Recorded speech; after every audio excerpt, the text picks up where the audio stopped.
a conversation on the Iran nuclear deal. And joining me now to have this conversation is Global Affairs Analyst Collins Nweke. Good to have you join us, Collins Nweke.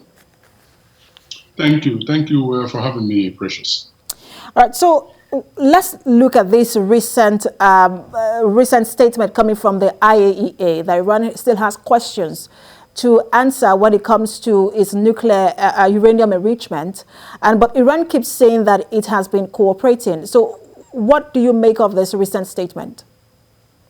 The recent statement coming from the IAEA appears to be ill-timed. Ill-timed in the sense that it is no news that Iran has, has not shown itself to be trustworthy.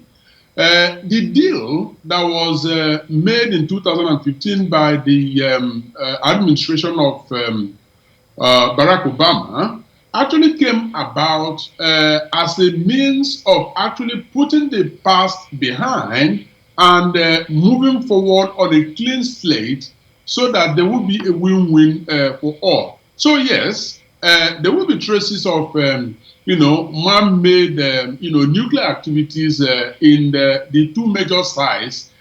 So you don't need to, the microscope to be able to find that. So that's a given, it's a fact. Now, I think what has to happen is to actually take it up from where they are now. And where they are now is actually looking at what the Iranian side wants and what the international community, that is the signatories to the 2015 deal, want. Now, let me not condemn the statement from the IAEA in its totality, because it could very well be that in the end, it is going to help to trigger, some positive reaction on the part of Iran in terms of realizing that others do know what they know, and it might hasten, negotiations. Now, experts have warned that the time that it will take Iran to get enough material to make one bomb has now been shortened from 1 year to just 3 months. How concerning is this, and what can be done now to get Iran to cooperate? Well, it is very, very concerning, and of course, without digging deep into its root cause, I believe that one of the lessons that the world has got to learn, from this Iran saga, and the fact that Donald Trump actually took, the United States out of the deal, is the fact that there is a need to look at the long-term consequences of actions that leaders take, because it was Donald Trump that brought the world to where they are now. So it is, yes, concerning, but it does look like, even though the talks that will resume this week, Thursday and Friday, I believe, is not expected to deliver the desired, deal. At least, there is hope, at least from the, EU diplomats, that at least they will come to some sort of accommodation in terms of agreeing to return back to the situation prior to 2018, when Donald Trump called all of this off.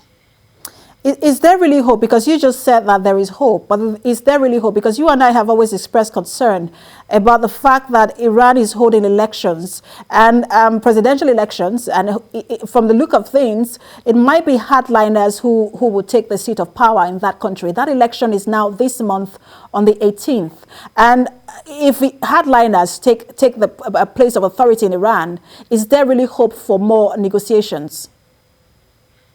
It makes things a bit more challenging, but let's not forget the fact that in the end, the supreme leader of the country, Ali Khamenei, is actually the one that gives the final approval. And I believe one of the things that has been happening and intensifying in the last period is the fact that, his cabinet, his office, and himself have actually been carried along in all the negotiations. So it does look like, take for example, the fact that a demand is now being made by, the Iranian side for Iran to be delisted from the terror blacklist I understand that this is one of the core demands of the supreme leader himself, amongst other aspects of demand that have been made. So it does look like he is going to exercise his discretion